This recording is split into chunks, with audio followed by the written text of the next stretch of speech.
حي على الفلاح.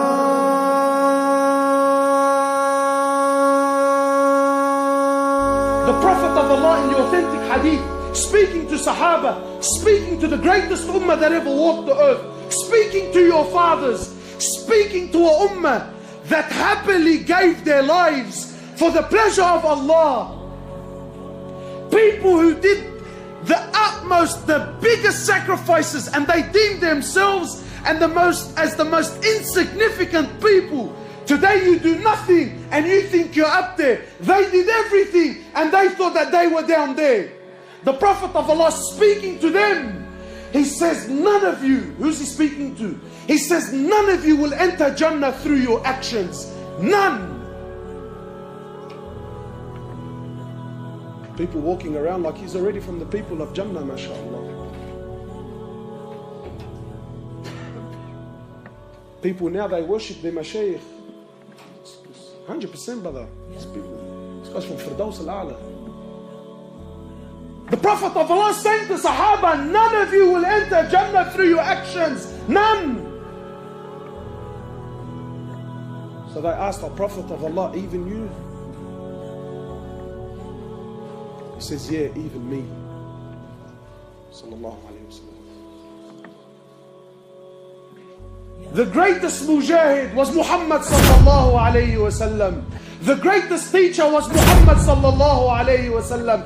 The greatest father was Muhammad sallallahu alayhi wa sallam. The greatest husband was Muhammad sallallahu alayhi wa sallam. The greatest mercy to humanity was Muhammad sallallahu alayhi wa sallam. The greatest abid to ever worship Allah Azza wa Jal was Muhammad sallallahu alayhi wa sallam. The greatest messenger to ever walk the earth was Muhammad sallallahu alayhi wa sallam. The greatest prophet to ever receive revelation was Muhammad sallallahu alayhi wa sallam. The greatest creation that Allah ever created was Muhammad sallallahu alayhi wa sallam. And he says, even me. Except and only if Allah Azza wa Jal was to show mercy upon me.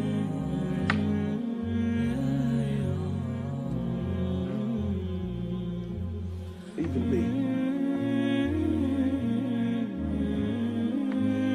People walking around like there's something.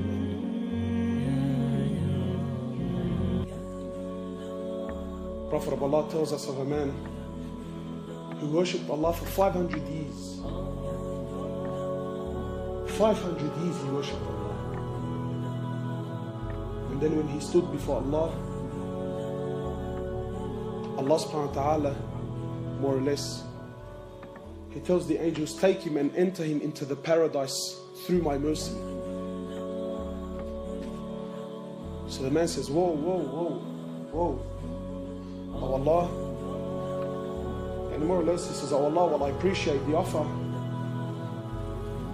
I couldn't help but hear that you said you want me to enter through your mercy. Oh Allah, I don't want to enter through your mercy. I want to enter through my actions, oh Allah. Oh Allah, I worship you for 500 years. For 500 years, oh Allah, I worship you. So I don't want to enter through your mercy. I paid my debt. I worked hard. Every day I worship you, Ya Allah. Not to stand here so you can enter me through your mercy. I want to enter through my actions.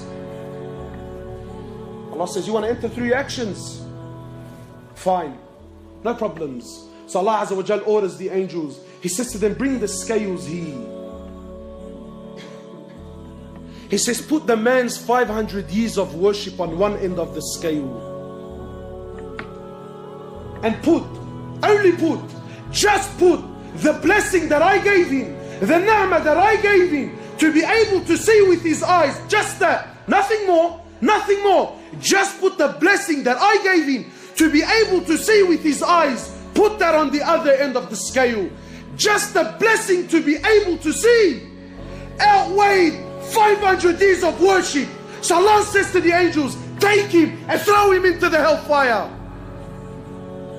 Then and only then, he says, oh Allah, please, oh Allah, please, I am content with your mercy. I'm content with your mercy, Ya Allah. Allah doesn't need anyone, my brothers. The ni'mah of seeing. Today we've forgotten. Today we've forgotten. Today you and I think what? That to see I need a pair of eyes. You're wrong. Because there are millions around the world that have eyes, but they can't see. It is Allah that allows you to see. Today you think to hear, I need a pair of ears. You're wrong. Because there are millions around the world that have ears. They're stuck on their heads, but they can't hear, my brother. It is Allah that allows you to hear. Today you think to walk, I need a pair of legs. You're wrong. There are millions around the world that have legs, but they can't walk. It is Allah and Allah alone that allows you to walk. Allah, not you. Allah,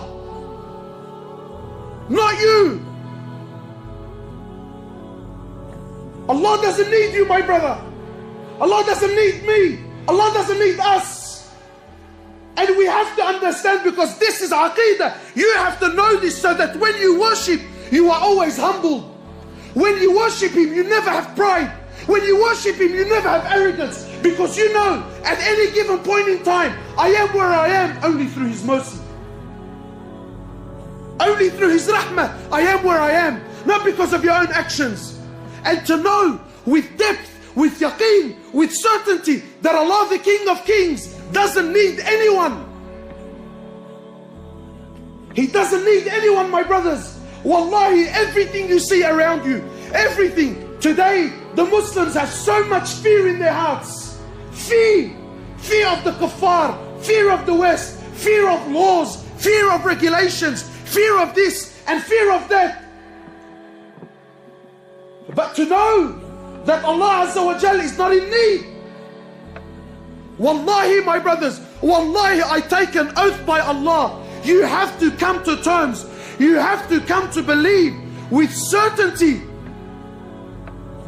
that every single human being, whoever lived, whoever's living, and whoever is to come and live on this earth, wallahi, every single human being, every single jinn, every single animal that walks on this earth, every single bird that takes the flight in the sky, every single fish that swims in the oceans of Allah Azza wa Jal, wallahi, every single land, every single country, wallahi, with all their governments and all their military force and all their might and all their science and all their money and all their know-how, all with the exception of none, every country, every tree, every grain of sand, every mountain, every river, every ocean, wallahi, every star, every sun, every moon, every single planet, every single angel, the billions and billions and billions of angels, all of them, with the exception of none, Mikael, Jibrail, Israfil, all, the first heaven, the second heaven, the third heaven, the fourth heaven, the fifth heaven, the sixth heaven, the seventh heaven, the ocean above it, the eight that carry the flag of Allah, the arsh of Allah, all are dead, all are dead. Nothing moves, nothing stops, nothing makes, nothing breaks, nothing gives, nothing takes, nothing rises, and nothing falls, nothing harms, and nothing benefits illallah. And until this yaqeen and faith is in your heart, that nothing, that everything is dead, everything, except Allah. Allah doesn't need anything, anyone. No prophet, no angels, no jinn, no ins. We need Him. He's Al-Hayyul Qayyum. He's the ever-living. So you might say, brother, I'm alive. What's so special about that? I'm living. Yeah, but your living is dependent on His existence. He's the first with no beginning. He's the last with no ending. He is Allah. He is Allah. Al-Malik. He's the king. He's the king.